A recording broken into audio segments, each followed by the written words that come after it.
Varangaon factory काडतुसे चोरी प्रकरणी कनिष्ठ अधिकाऱ्यास 5 दिवसांची पोलीस कस्टडी।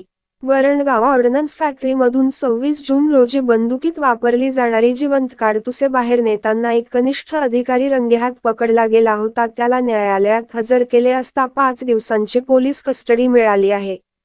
ऑर्डनन्स फॅक्टरी वरणगावमध्ये कार्यरत असलेले सतीश जयसिंग इंगळे उपअभियंता यांनी दुपारी 12:30 वाजेच्या सुमारास लंचसाठी फॅक्टरीच्या बाहेर जात असताना त्याच्या दुचाकीच्या हेडलाईट कव्हरमध्ये AK-47 मध्ये वापरली जाणारी 5 जिवंत काडतुसे घेऊन जाताना प्रशासनास आढळून आले होते।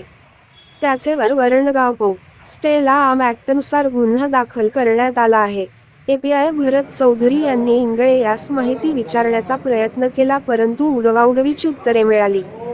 सदर गोळ्याची प्रत तपासणारे प्रोडक्शन कंट्रोल इंजिनियरकडूनच असे कृत्य घडल्यामुळे याआधी सुद्धा काडतुसे बाहेर नेण्याचे प्रकार घडले असतील व बाहेर आतापर्यंत किती माल बाहेर काढण्यात आला व कोठे माल विकला गेला याबाबत सविस्तर माहिती मिळविण्यासाठी 5 दिवसांची पोलीस कस्टडी ठोठावण्यात आली आहे, अशी माहिती API भरत चौधरी यांनी दिली। पुढील तपास PSI गणेश देशमुख करीत आहेत।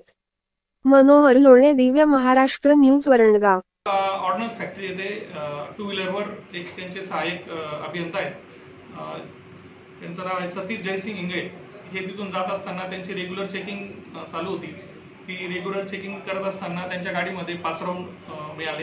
ते राऊंड चेक केल्यानंतर ते AK-47 चे 5 राऊंड होते, जिवंत काडतूस होते आणि ते त्यांना त्यांच्या सिक्युरिटीला मिळाल्यानंतर त्यांनी त्यांच्या सिक्युरिटीने तिथल्या वरिष्ठ अधिकाऱ्यांना कळवलं। तिथल्या वरिष्ठ अधिकाऱ्यांनी मला कळवलं। मला कळल्यानंतर मी स्वतः आमच्या स्टेशन डायरीला एंट्री घेऊन संबंधित ठिकाणी गेलो।